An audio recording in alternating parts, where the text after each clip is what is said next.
সরকারি কর্মচারীদের সংগঠন সংগ্রামে যৌথ মঞ্চ এখানেই প্রশ্ন তুলছে, বিভিন্ন প্রকল্পের বর্ধিত ভাতা দিতে পারলে রাজ্য সরকারের ডিএ দিতে অনীহা কেন? এছাড়াও তাদের আরও বক্তব্য, ডিএ মামলা এখন আর বিচারাধীন নয়, সুপ্রিম কোর্ট স্পষ্ট রায় দিয়েছে। আগামী দিনের নির্বাচনে যে তার প্রভাব পড়তে চলেছে এই ব্যাপারটা মুখ্যমন্ত্রী বুঝতে পেরে উনি এখন ভয় পেয়ে যেটা বিধানসভায় বলেছিলেন সেইটাকে এখন আর না স্মরণ করে উনি বলছেন যে এটা সাব জুডিস ম্যাটার, আমি এই নিয়ে কিছু বলতে পারবো না। এটা কোনো সাব জুডিস ম্যাটারই নয়। সুপ্রিম কোর্ট তার রায় দিয়ে দিয়েছে, এবারে সেটাকে কার্যকর করা হচ্ছে কিনা তার কমপ্লায়েন্স রিপোর্ট তারা 15ই এপ্রিলের মধ্যে চায়। মুখ্যমন্ত্রী যে বক্তব্য বলেছেন যেটা সাব জুডিস ম্যাটার, প্রথমত সুপ্রিম কোর্ট একটা ক্লিয়ার যে রায় দিয়েছে তাতে বলা আছে 25% ডিএ এই মুহূর্তে দিয়ে দিতে হবে। সুতরাং এখানে কোনো রকম আর কোনো প্রশ্ন উঠতে পারে না যে এটা সাব জুডিস ম্যাটার। দ্বিতীয়ত যে বিষয় সেটা হচ্ছে সরকার এত রকমের ভাতা দিচ্ছেন বেকার যুবক যুবতীদের বা অন্যান্য ভাতা, তাহলে মহার্ঘ ভাতা দিতে অসুবিধে কোথায়? মাইক্রো অবজারভার নিয়ে ক্ষোভের কথা জানিয়েছিলেন মুখ্যমন্ত্রী, আর গত সোমবার সর্বোচ্চ আদালত একেবারে স্পষ্ট করে দিয়েছে যে মাইক্রো অবজারভার নয়, চূড়ান্ত সিদ্ধান্ত নেবেন ইআরও অর্থাৎ ইলেকটোরাল রেজিস্ট্রেশন অফিসাররা। মাইক্রো অবজারভাররা শুধুমাত্র সাহায্য করবেন। গত সপ্তাহে সুপ্রিম কোর্টে দাঁড়িয়ে মমতা বন্দ্যোপাধ্যায় অভিযোগ করেছিলেন যে শুধু ৮৩০০ মাইক্রো অবজারভার এবং বিজেপি শাসিত রাজ্য থেকে রোল অবজারভার নিয়োগ করা হয়েছে, যাতে নির্বাচন কমিশনের অফিসে বসে এআই দিয়ে মাইক্রো অবজারভাররা সব নাম ডিলিট করতে পারে।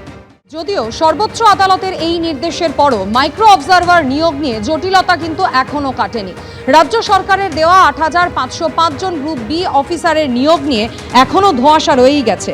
সূত্রের খবর, রাজ্য সরকারের দেওয়া ৮৫০৫ জনের তালিকা আপাতত খতিয়ে দেখবে নির্বাচন কমিশন, তারপরে তাদের কাজে যোগ দেওয়ার বিষয়ে সিদ্ধান্ত নেওয়া হবে। সূত্রের খবর, গ্রুপ বি অফিসারদের তালিকা বলে পাঠানো হলেও সেখানে অন্যান্য গ্রুপের অফিসারের নামও আছে। রয়েছে লোয়ার ডিভিশন ক্লার্কের নামও, আছে টাইপিস্ট, ইঞ্জিনিয়ার, আমিনের নামও।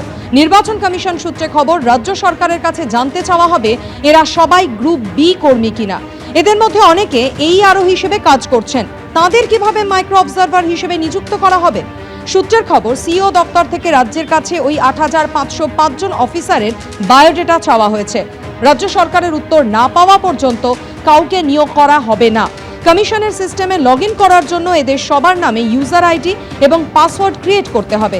তা করতেই অন্তত ৬ থেকে ৭ দিন সময় লাগবে। রাজ্যের বিরোধী দলনেতা শুভেন্দু অধিকারী তিনি অভিযোগ করেছিলেন গ্রুপ বি অফিসার বলে গ্রুপ সি অফিসারের তালিকা দিয়েছে রাজ্য সরকার। পাল্টা প্রতিক্রিয়া তৃণমূলের। এই ৮৫০০-র মধ্যে অসংখ্য মিথ্যা এবং অসত্য এবং গাইডলাইন ভায়োলেশন করে তারা এই কাজটা করেছে। এই নদিয়া জেলার সিরিয়াল ৫৫৬ থেকে ৫৩৬, এখানে নির্মাণ সহায়ক, স্বায়ত্তশাসন বডি, স্ট্যাটুটারি বডি, জিপিতে কাজ করেন, এরকম অসংখ্য নাম এখানে দেওয়া আছে। মৃত ব্যক্তি যিনি মৃত শুধু নয়, রিটায়ার করে গেছেন, তার নামও মুখ্যমন্ত্রীর বাহিনী, তাবেদার বাহিনী পাঠিয়ে দিয়েছে। নির্বাচন কমিশন যদি মনে করেন যে কোনো নাম তারা বদল চান, সেটাও তারা করতে পারেন, সেটাও সুপ্রিম কোর্টের রায়েই বলা আছে। সুতরাং যদি নির্বাচন কমিশন দেখেন যে কোথাও গন্ডগোল মনে হচ্ছে, তারা বলবেন, তাহলে সেই নাম বদলে দেওয়া হবে। কিন্তু উনি যে কথা বলছেন, ওনার কাছে যদি এত তথ্য থেকে থাকে, তাহলে উনি কোর্টে যান। উনি তো আদালত বান্ধব রাজনীতিবিদ, উনি তো সবসময় আদালত কেন্দ্রিক রাজনীতি করতে ভালোবাসেন। তো উনি কোর্টে যান, কোর্টে গিয়ে বলুন যে এই রাজ্য সরকার করেছে।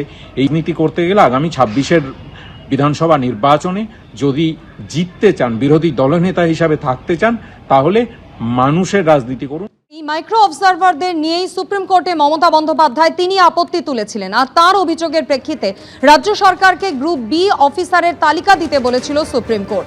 গত সোমবার মুখ্যমন্ত্রীর আইনজীবী শ্যাম দিওয়ান তিনি সুপ্রিম কোর্টে দাবি করেন নির্বাচন কমিশনকে আরও ৮৫০০ কর্মী দিয়েছে রাজ্য সরকার। শনিবার ইমেল করে জানানো হয়েছিল পশ্চিমবঙ্গ সরকার ৮৫০৫ জন গ্রুপ বি অফিসারকে নিয়োগ করছে। সুপ্রিম কোর্ট নির্দেশ দেয় ওই ৮৫০৫ জন আধিকারিককে মঙ্গলবার অর্থাৎ গতকাল বিকেল ৫টার মধ্যে কাজে যোগ দিতে হবে। এবিপি আনন্দ, এগিয়ে থাকে, এগিয়ে রাখে।